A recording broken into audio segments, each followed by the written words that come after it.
Good morning. £2,000 a minute is lost to fraud in the UK. So how do you avoid falling victim to a scammer and even get your money back? It's BBC ScamSafe Week.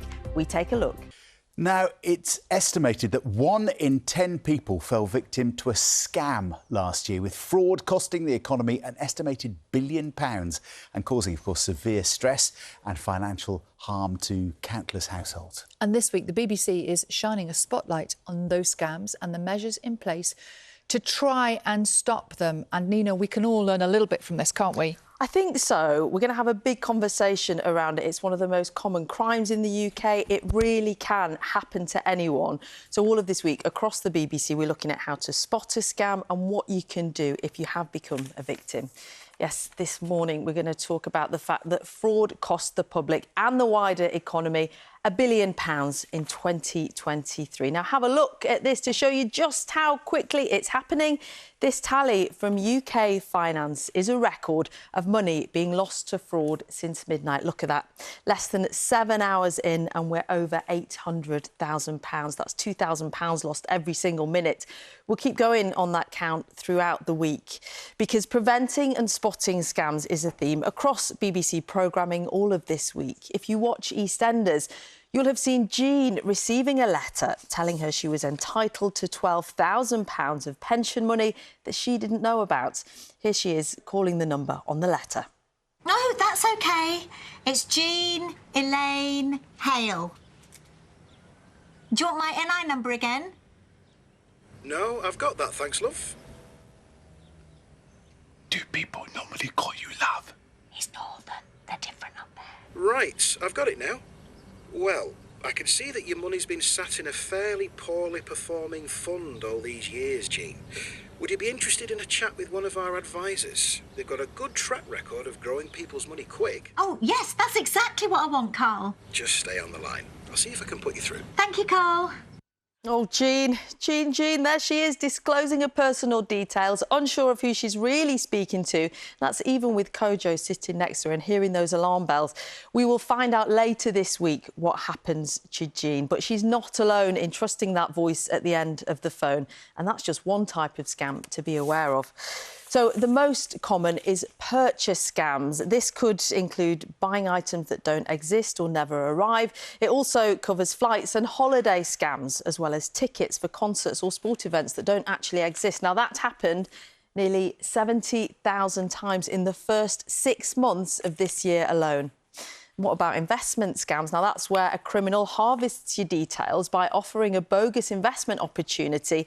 It happens less frequently, as you can see, but typically a victim loses more than £15,000 each. The total there between January and June, £56 million. On top of that, there are also those hi, mum and dad WhatsApp messages. They play on parents' fears that their kids are in a financial fix or scammers impersonating police. Tens of millions were handed over between January and June again. And there is no such thing as a typical victim of scamming. We spoke to Rebecca, whose daughter loves Taylor Swift. So imagine how happy she was when, close to her daughter's birthday, she saw a social media advert which she thought was from a friend of a friend for Taylor tickets at Wembley. So she thought she was going through a reputable ticketing platform, but she was wrong. I paid them directly and then they were going to send them over. But because it was a friend of a friend, we didn't think anything of it. We didn't think anything that what would be bad would happen. And then they changed the goalpost to something else. They needed money for the transfer fee. Then they needed money to not only transfer, but to change the name of the ticket, which none of this costs anything for Ticketmaster. It's all free. And what kind of figures are we looking at? So we paid £900 for 2 tickets. I personally don't send money now anywhere unless it's the actual venue selling the tickets. And that experience is quite common, isn't it, Nina? Yeah, and if you think about it, it's playing on the emotional investment as well as the financial. She really wants to see her daughter's face when she gets those tickets, and so she just keeps going. And the thing is, in the digital age, it's getting easier to spend.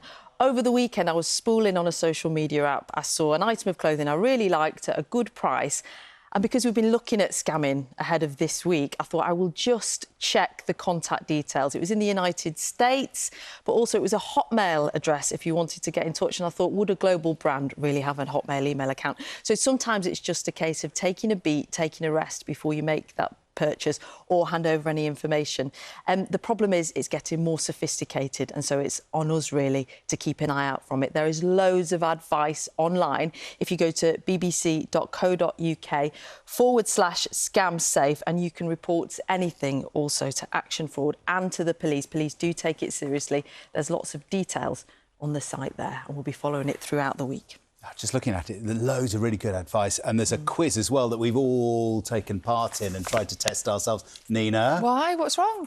I did not do well in the quiz, but I mean, it just shows you, doesn't it? 'Cause What, I was you sort of already doing it. I was know doing you it in didn't a do well. rush. Yeah, I didn't get a high score, but a lot of scams are sophisticated, aren't they? That's the point we're trying to make, and I think it's really important to say, don't feel silly. Yeah, if you're a exactly. victim, you know, it's happened to 1 in 10 people last year who reported it. Yeah. Lots of Yes. people won't, so don't feel daft. Just Yeah. keep the antenna open. We'll talk about it all week.